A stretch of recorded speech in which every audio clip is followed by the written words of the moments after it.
सोचिए, उस सोने के टुकड़े जैसे होनहार और आदर्श हेडमास्टर के दिल पर क्या गुजरेगी, जिसे पूरा गांव अपनी आंखों का तारा मानता हो और जिसकी शादी तय होते ही हवेली सजने लगे।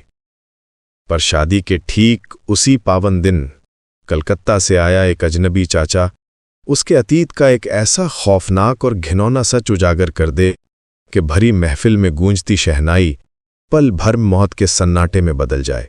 प्रशांत बाबू, जिन्होंने अपने ज्ञान से बच्चों के अंतर मन को देवता बनाया, पर खुदगर समाज ने उन्हें सिर्फ एक विधवा का बेटा होने के कलंक की इतनी बेरहम और दर्दनाक सजा दी कि हल्दी के रंगों से सजी दुल्हन को किसी और के फेरे लेने पड़े।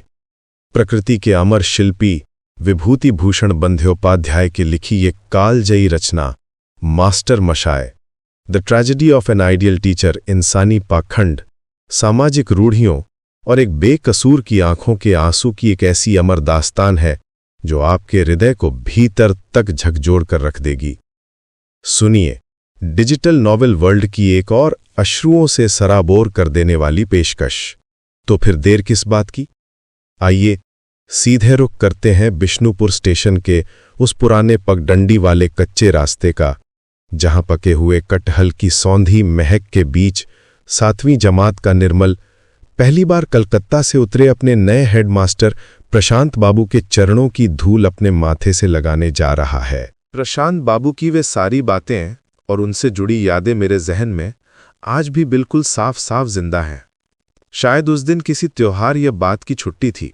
दोपहर ढलने के बाद मैं टहलता हुआ स्टेशन की तरफ जा रहा था। बीते वक्त की धुंध में मुझे आज भी याद है कि मैं अक्सर दोपहर ढलने के बाद स्टेशन पर घूमने जाया करता था। खासकर छुट्टी के दिन तो पक्का ही जाता था। वो भाप वाला इंजन हिस हिस की भारी आवाज के साथ धुआं छोड़ता था और खट खट की आवाज करते हुए रेलगाड़ी पटरियों पर दौड़ती रहती थी। और फिर अचानक बीच बीच में कोई बहुत ही डरावनी और तेज सीटी बज उठती थी। उस पुराने लोहे के पुल पर बैठकर रेलगाड़ी का वो सारा तमाशा देखना मुझे बहुत ही ज्यादा अच्छा लगता था।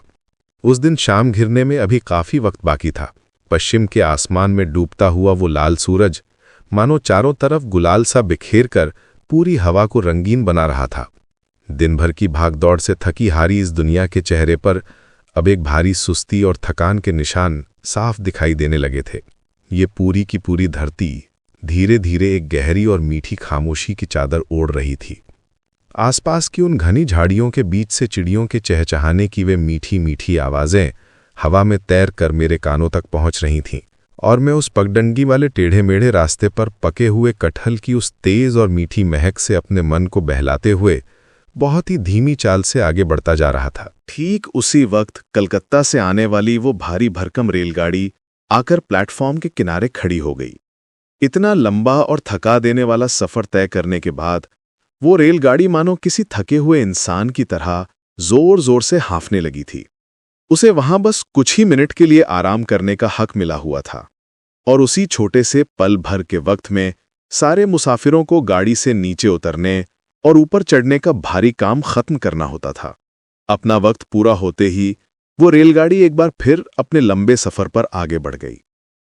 वो झिकझिक की भारी आवाजें करती हुई और आसमान में धुएं की गोल गोल कुंडलियां बनाती हुई उन पतली पटरियों के ऊपर से गुजरते हुए धीरे धीरे मेरी नजरों से ओझल होने लगी। उस गाड़ी के पीछे वाले डिब्बे पर टिमटिमाती हुई वो लाल बत्ती मुझे बहुत देर तक दिखाई देती रही। आम और कटहल के घने बगीचों के किनारे किनारे चलती हुई, बांस की उन घनी झाड़ियों के बगल से गुजरती हुई और हरे भरे धान के खेतों का कोना पकड़कर पान के बड़े बड़े खेतों को पीछे छोड़ती हुई वो रेलगाड़ी भारी शोर मचाते हुए आगे ही आगे बढ़ती चली गई। उसी वक्त मेरी नजर स्टेशन से बाहर आते हुए एक बाबूजी पर पड़ी, जो अपना भारी भरकम सामान एक कुली के सिर पर लदवाकर ला रहे थे।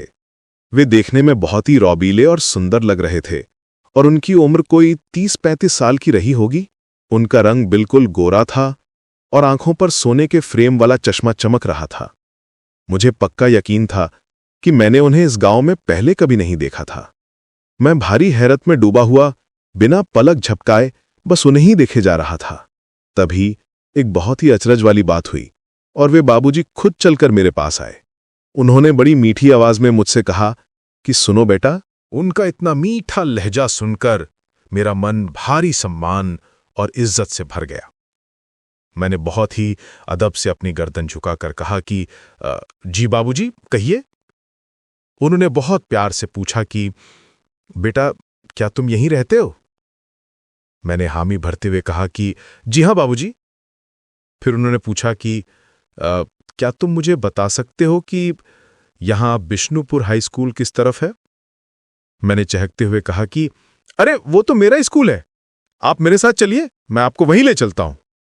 उन्होंने मुस्कुराते हुए कहा कि ओहो, तो क्या तुम उसी स्कूल में पढ़ते हो? यह सुनकर मेरी छाती भारी गर्व से चौड़ी हो गई। उन्होंने फिर पूछा कि बेटा, तुम कौन सी जमात में पढ़ते हो? मैंने तपाक से जवाब दिया कि बाबूजी, मैं 7वीं जमात में पढ़ता हूं। उन्होंने मेरी पीठ थपथपाते हुए कहा कि बहुत खूब, बहुत खूब। अच्छा बेटा, तुम्हारा नाम क्या है?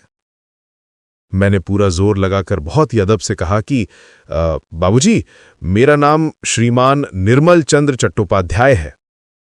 यूं ही बात हुई बातों में हम दोनों चलते चलते बहुत आगे निकल आए थे और अब गांव की बस्ती शुरू हो चुकी थी। रास्ते का एक मोड़ मुड़ते ही सामने हमारा वो सफेद स्कूल दिखाई देने लगा। मैंने उंगली से इशारा करते हुए कहा कि बाबूजी, वो देखिए, सामने वो जो सफेद रंग की 2 मंजिला इमारत है ना, वही हमारा स्कूल है। लेकिन आप वहां किससे मिलने जा रहे हैं? क्योंकि इस वक्त तो स्कूल पूरी तरह से बंद हो चुका है। उन्होंने बहुत ही इत्मीनान से कहा कि बेटा, मुझे स्कूल नहीं जाना है, मैं तो आशु चौधरी जी के घर जा रहा हूं। उनका ये जवाब सुनते ही मेरे दिमाग की बत्ती जल उठी और मैंने हैरानी से कहा कि ओहो, तो क्या आप ही हमारे स्कूल के नए वाले हेडमास्टर बाबू हैं? उन्होंने अपने चेहरे पर एक बहुत ही मीठी मुस्कुराहट लाते हुए कहा कि हां बेटा, लेकिन तुमने ये कैसे पहचाना? ये सुनते ही मैं भारी हैरत के मारे जैसे सुन ही पड़ गया कि हे भगवान, मैं इतनी देर से किनसे बातें कर रहा था। वे और कोई नहीं बल्कि हमारे स्कूल के नए हेडमास्टर बाबू प्रशांत कुमार मुखोपाध्याय एमए थे। मैंने बहुत ही गहरी श्रद्धा और इज्जत के साथ झुककर उनके दोनों पैर छुए और उनके पैरों की धूल अपने माथे से लगा ली। उन्होंने बड़े दुलार से मेरी पीठ पर हाथ फेरते हुए कहा कि अरे रहने दो बेटा, रहने दो, बस बहुत है। आज इतने साल बीत जाने के बाद भी बीते वक्त की धुंध में वो प्यारा सा दिन मुझे बिल्कुल साफ साफ याद है। उनका वो शांत और नूरानी चेहरा और उनकी वो मीठी और जादुई आवाज आज भी मेरी यादों के पर्दे पर मानो हमेशा के लिए छप गई है। स्कूल में मानो एक भारी हंगामा सा मच गया था। पुराने हेडमास्टर की जगह प्रशांत बाबू जैसे नौजवान को देखकर बहुतों ने चैन की सांस ली थी, लेकिन ऊंची जमात के उन ढीठ लड़कों ने तो उन्हें देखते ही हंसकर हवा में उड़ा दिया था। वे आपस में मजाक उड़ाते हुए कहने लगे कि अरे धत्तेरी के, क्या अब ये कल के लौंडे भी हम पर हुक्म चलाएंगे? इन्हें तो शायद मालूम भी नहीं होगा कि स्कूल का कायदा किसे कहते हैं। इतने छोटे से हेडमास्टर की बात भला कौन मानेगा?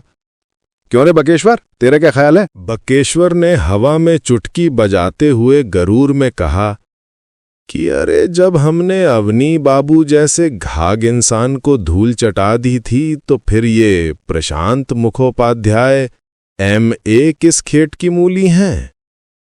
बस 2 दिन का वक्त और बीत जाने दे, फिर हम इस कल के लौंडे को अच्छी तरह समझा देंगे कि स्कूल के लीडर तो हम ही हैं।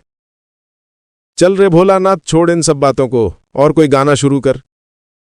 गाने बजाने में माहिर भोलानाथ ने थोड़ा झिझकते हुए कहा कि अरे स्कूल के अंदर बैठकर गाना गाना क्या ठीक रहेगा?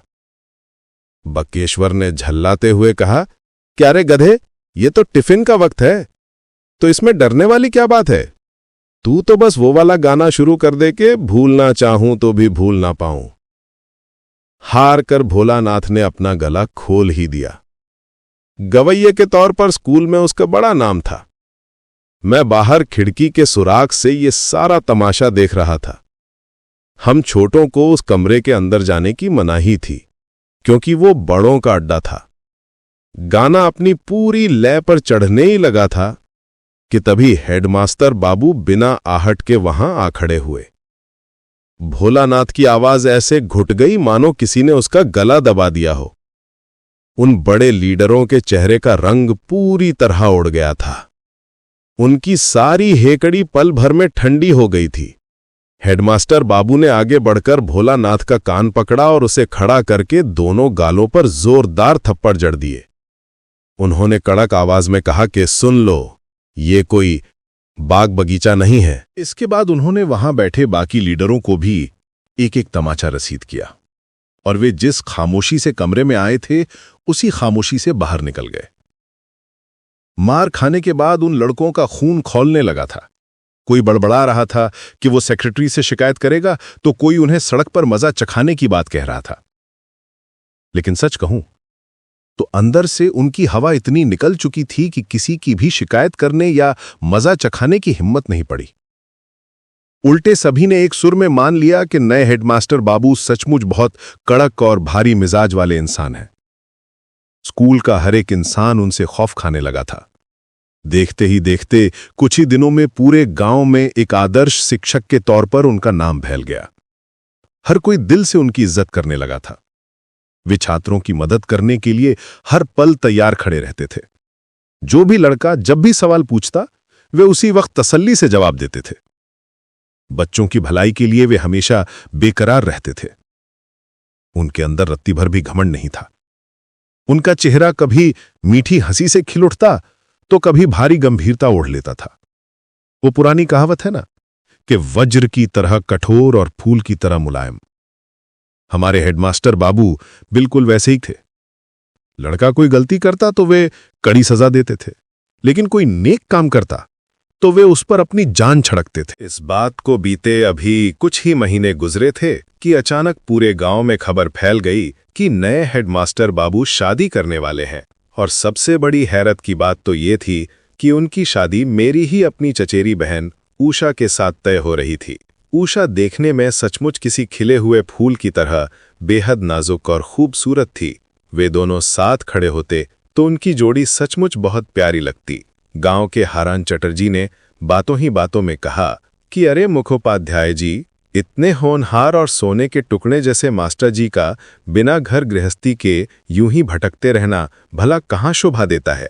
जब तक हम जैसे गांव के बड़े बुजुर्ग जिंदा हैं तो क्या वे इसी तरह अकेले अपनी जिंदगी गुजार देंगे? मुखोपाध्याय जी ने थोड़ा झिड़कते हुए जवाब दिया कि हाँ, बात तो आपकी बिल्कुल ठीक है, लेकिन वे तो अभी शादी करने के लिए तैयार ही नहीं हो रहे हैं। चटर्जी बाबू ने जोर से हंसते हुए कहा कि अरे तुम भी बिल्कुल पागल ही हो। क्या आजकल के लड़के एक बार कहने पर ही शादी के लिए राजी हो जाते हैं भला? इस कलयुग में तो सब कुछ उल्टा ही पुल्टा हो गया है। ये आजकल के नौजवान शुरू में तो ऐसे ही मुंह बनाते हैं और टाल मटोल करते रहते हैं, लेकिन तुम मेरी बात लिख कर रख लो, वे शादी जरूर करेंगे। अरे दादा, तुम ही बताओ कि जवानी में घर बसाने और शादी करने का मन भला किसका नहीं करता है। तुम देख लेना, मैं चटर्जी बाबू की बेटी के साथ उनकी शादी पक्की करवा कर ही दम लूंगा। वक्त आने पर गांव के वे सारे बड़े बुजुर्ग हेडमास्टर बाबू के पास पहुंच गए और उनके सामने शादी की बात रख दी। शुरू में तो हेडमास्टर बाबू ने बहुत ही अदब और नरमी के साथ हाथ जोड़कर शादी करने से साफ इनकार कर दिया, लेकिन गांव के लोग भी भला इतनी आसानी से कहां पीछा छोड़ने वाले थे। आखिर में हेडमास्टर बाबू ने अपनी मजबूरी बताते हुए कहा कि देखिए, इस गांव में मेरा अपना कोई सगा संबंधी नहीं है, ना तो मेरा यहाँ कोई अपना घर है और ना ही कोई ठिकाना है। मैं तो खुद किराए के घर में पड़ा हुआ हूँ, तो ऐसे हालात में मेरे लिए शादी करना भला कैसे ठीक हो सकता है। ये सुनकर गांव के रईस राय बाबू ने तुरंत बीच में पड़ते हुए कहा कि अरे मास्टर जी, आप घर और मकान की चिंता बिल्कुल ना करें। मेरी अपनी ही एक पुरानी हवेली इतने दिनों से यूं ही खाली पड़ी हुई है। आप शादी के बाद आराम से अपनी गृहस्थी लेकर वहीं चले जाना।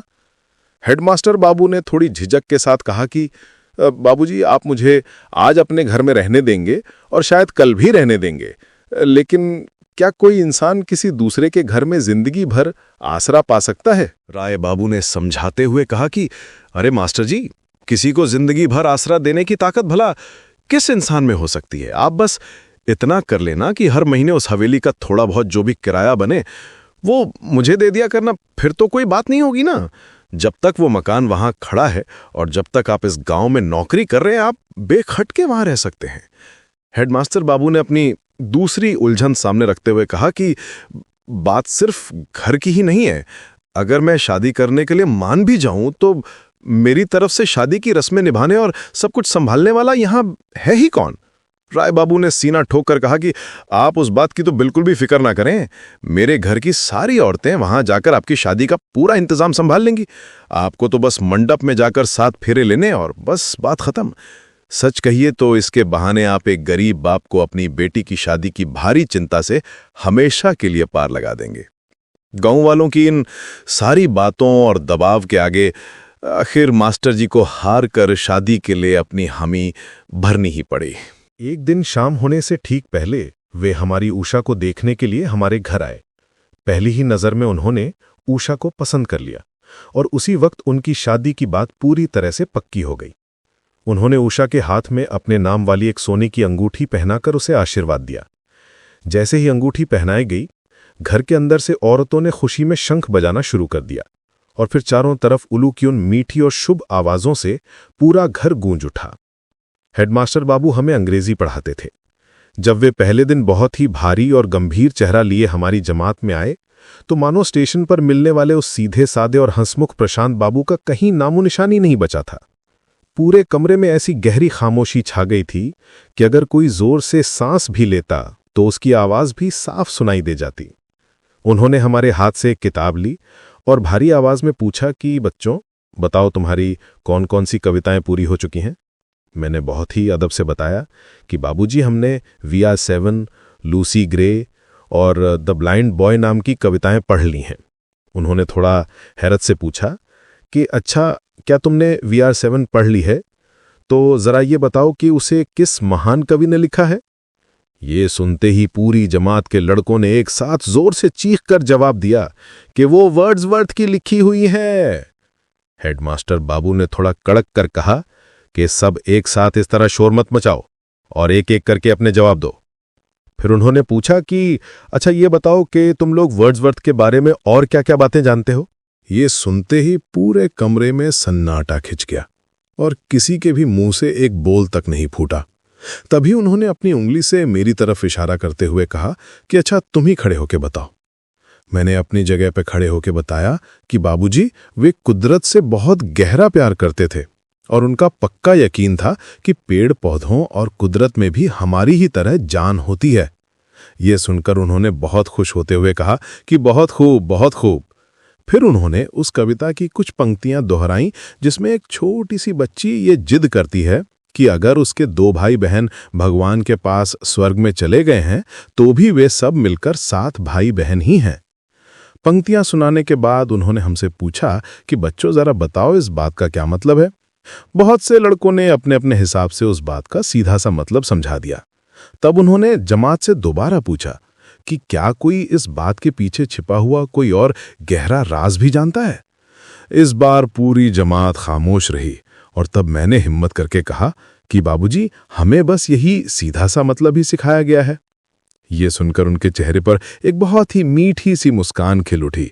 उन्होंने प्यार से कहा कि बच्चों, तुम्हारा बताया हुआ मतलब बिल्कुल ठीक है, लेकिन इस कविता के पीछे एक बहुत ही गहरा और खास मतलब भी छिपा हुआ है। हम सब भारी अचरज में डूबकर बिना पलक झपकाए बस उनके चेहरे की तरफ देखते ही रह गए। तब उन्होंने हमें इंसान की आत्मा के कभी न मरने और हमेशा अमर रहने की वो बहुत ही गहरी बात समझाई। हम सब मानो किसी जादुई मंत्र में बंद कर उनकी वे सारी बातें सुनते रहे। उनके समझाने का वो अनोखा ढंग मेरी यादों के पर्दे पर आज भी बिल्कुल ताज़ा है।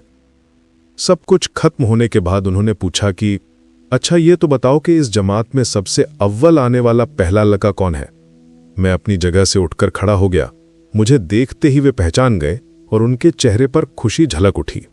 वे चहकते हुए बोले कि ओहो, तो क्या तुम वही लड़के हो जिससे उस दिन स्टेशन पर मेरी मुलाकात हुई थी?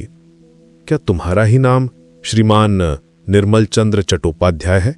मैंने अपना सिर हिलाते हुए बड़े गर्व से कहा कि जी हाँ बाबूजी।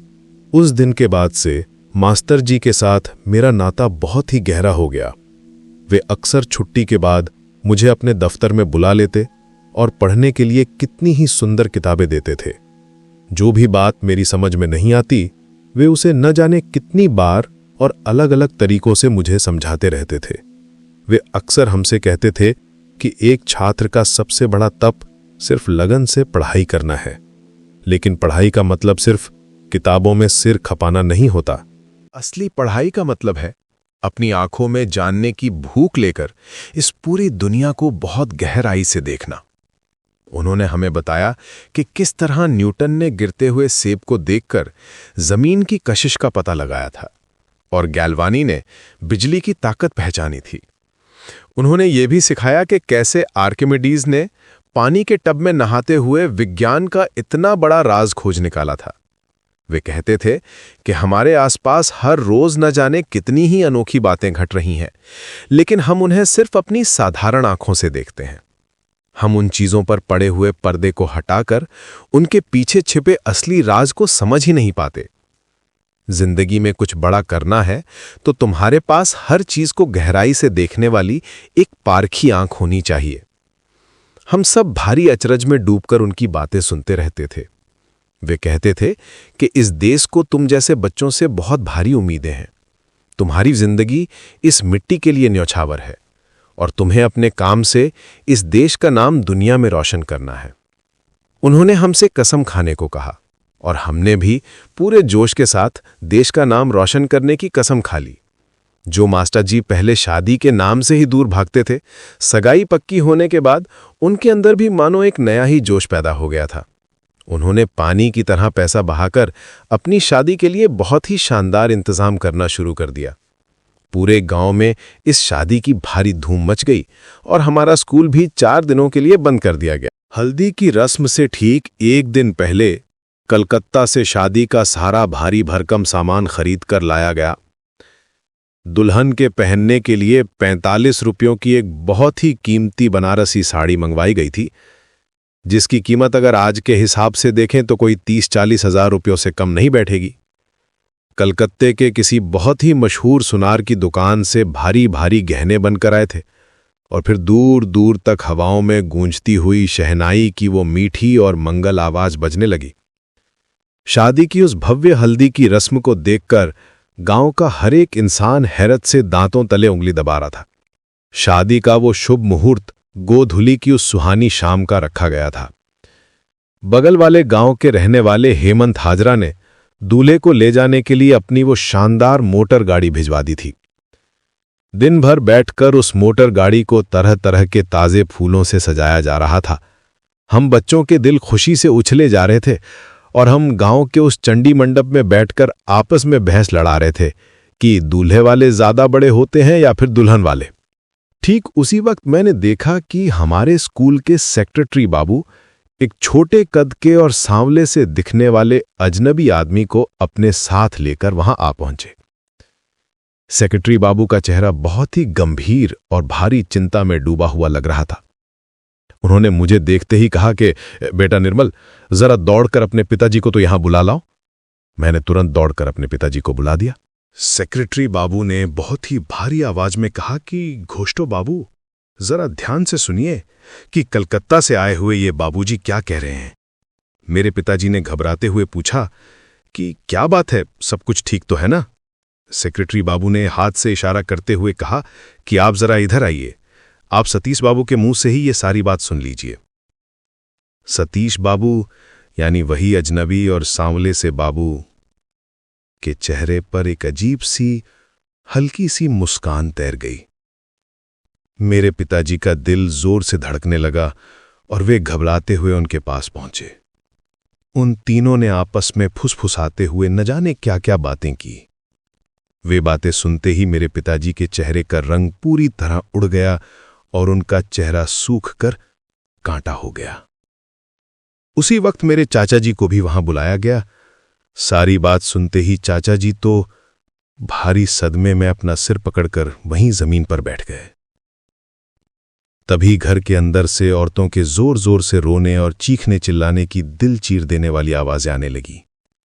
बस पलक छपकते ही वहां की सारी खुशियां किसी भयानक मातम में बदल गईं और पूरे घर पर एक बहुत ही गहरी और मनहूस उदासी की चादर तन गई। वहां से जाते जाते सेक्रेटरी बाबू ने भारी मन से कहा कि बस इसे ही तो कलयुग कहते हैं, वरना आप ही बताइए कि क्या अब एक इंसान दूसरे इंसान पर रत्ती भर भी भरोसा नहीं कर सकता। सच कहूं तो आजकल इंसान को पहचानना दुनिया का सबसे मुश्किल काम हो गया है। तभी न जाने कहां से गांव के उस नाटक खेलने वाले क्लब के नौजवान लड़के वहां आ धमके और उन्होंने भारी हंगामा खड़ा कर दिया। वे गुस्से में चीख रहे थे कि हमें हर हाल में इंसाफ चाहिए और उस धोखेबाज को कड़ी सजा मिलनी चाहिए। क्या हम सब गांव वाले मर गए हैं जो कोई बाहर का अजनबी हमारे गांव में घुसकर इतनी बड़ी बदनामी का खेल खेलेगा और हम खामोश बैठे रहेंगे? आज तो हम उसकी एक एक हड्डी तोड़कर ही चैन की सांस लेंगे। लड़कों का ये भयानक गुस्सा देखकर सेक्रेटरी बाबू घबरा गए और उन्हें समझाते हुए बोले कि अरे नहीं नहीं, तुम लोगों को इतना कुछ करने की कोई जरूरत नहीं है। उस आदमी की जितनी बेइज्जती होनी थी वो हो चुकी है। अगर उसके बदन पर किसी इंसान की चमड़ी होगी तो वो खुद ही सब कुछ समझ जाएगा। मैं कल सुबह होते ही स्कूल का सारा हिसाब किताब उससे छीन लूंगा और उसे हमेशा के लिए इस गांव से धक्के मारकर बाहर निकाल दूंगा। तुम लोग बस किसी भी तरह इस गरीब ब्राह्मण को उसकी जवान बेटी के इस भारी बोझ से बचा लो। जब वे सारे लोग वहां से चले गए तो मुझे छुपते छुपाते सुनने को मिला कि ये सारा भयानक बखेड़ा हमारे हेडमास्टर बाबू को लेकर ही खड़ा हुआ था। पता चला कि वे किसी विधवा औरत के बेटे थे और वे जो सतीश बाबू आए थे वे असल में उनके सगे चचा थे। ये सारी बात जानकर मेरे चचा जी ने एक बहुत ही लंबी और ठंडी सांस ली। वे भारी दुख के साथ कहने लगे कि सचमुच ये सब किस्मत का ही तो खेल है, वरना इतने होनहार और सोने के टुकड़े जैसे इंसान में भला इतना भयानक और गंदा ऐब कैसे हो सकता था। तब की तहजीब में समाज के इन कठोर नियमों को तोड़ना और किसी विधवा के घर पैदा होना एक बहुत बड़े कलंक से कम नहीं माना जाता था। खैर, बहुत भारी मिन्नतों और कोशिशों के बाद उसी गोधूली की शाम को उषा की शादी हमारे ही गांव के मोती बनर्जी के बेटे किरण के साथ किसी तरह तय कर दी गई।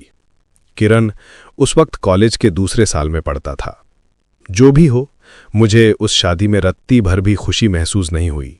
सच कहूं तो मैंने अपनी पूरी जिंदगी में कभी नहीं सुना था कि कोई शादी इतनी भारी खामोशी और मातम जैसे माहौल में पूरी की गई हो। बस किसी तरह रोते धोते हुए 7 फेरे पूरे किए गए और वरमाला पहनाई गई और फिर बिना किसी शोर शराबे के एकदम सन्नाटे में सबने खाना खाया और वो शादी खत्म हो गई। अगले दिन शाम का वक्त था। उस उदासी भरे माहौल में घर के अंदर चुपचाप बैठे रहना मुझे बिल्कुल भी अच्छा नहीं लग रहा था। इसलिए अपने भारी मन को बहलाने के लिए मैं धीरे धीरे उसी पुराने स्टेशन की तरफ टहलने निकल पड़ा। अब तक पूरी तरह से शाम घिर चुकी थी। धुंधलके की वजह से दूर की चीजें साफ दिखाई नहीं दे रही थीं। हवा के झोंकों से एक ऊंचे नारियल के पेड़ की चोटी थरथर कांप रही थी और ठीक उसी के बगल में आसमान में चमकता हुआ शुक्र तारा भी साफ नजर आने लगा था। तभी अचानक स्टेशन पर टनाटन करते हुए पीतल के उस भारी घंटे की आवाज गूंज उठी। इसका मतलब था कि कलकत्ता वाली वो रेलगाड़ी स्टेशन पर आने वाली है और लाइन साफ करने के लिए झंडी नीचे गिरा दी गई है। अगर कोई और दिन होता तो मैं खुशी से दौड़कर पटरियों के किनारे जा खड़ा होता और उस रेलगाड़ी को खटाखट की भारी आवाजें करते हुए वहां से गुजरते हुए देखता। लेकिन आज न जाने क्यों मेरे दोनों पैरों में मानो मन भर का सीसा बंध गया था और वे आगे उठने का नाम ही नहीं ले रहे थे। मैं उस टेढ़े मेढ़े और कच्चे रास्ते पर बहुत ही धीमी चाल से आगे बढ़ रहा था कि तभी अचानक मैंने देखा कि हेडमास्टर बाबू ठीक मेरे सामने खड़े हैं। उनके एक हाथ में चमड़े का एक सूटकेस था और उनके पीछे पीछे एक नौकर अपने सिर पर बाकी सारा भारी सामान लादे हुए चला आ रहा था। वे खुद चलकर मेरे पास आए और बहुत ही प्यार से बोले कि निर्मल बेटा, तुम इस वक्त यहां क्या कर रहे हो? चलो अब जल्दी से अपने घर वापस लौट जाओ, वरना तुम्हें ठंड लग जाएगी। इतना कहने के बाद उनके मुंह से और कोई भी बोल नहीं फूट पाया। उनका चेहरा देखकर ऐसा लग रहा था कि वे अपना दुख रोक नहीं पा रहे हैं और शायद अभी उनके आंसू छलक पड़ेंगे। मैंने बिना कोई बात कहे बहुत ही गहरी इज्जत के साथ झुककर उनके पैर छुए और उनके पैरों की धूल अपने माथे से लगा ली।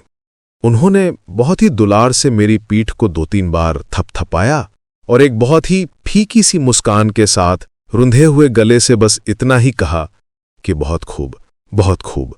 मैंने बड़ी मुश्किल से हिम्मत जुटाकर उनके उस उदास चेहरे की तरफ देखा। मैंने देखा कि स्टेशन की उस मध्यम रोशनी में उनकी दोनों आंखें आंसुओं से डबडबा कर चमक रही थीं। ठीक उसी वक्त करीब आती हुई रेलगाड़ी की वो भारी छुक छुक सुनाई देने लगी।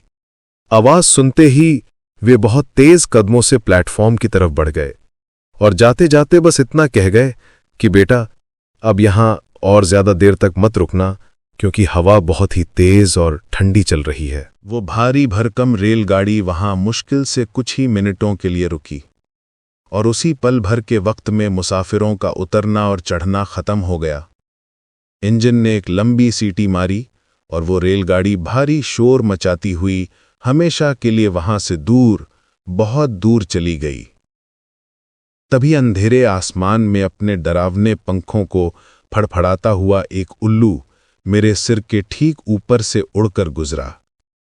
उसे जाते हुए देखकर मेरा कलेजा भर आया और मेरी आंखों से टप टप करते हुए गर्म आंसुओं की कुछ बूंदें उस ठंडी जमीन पर गिर पड़ीं। समाप्त।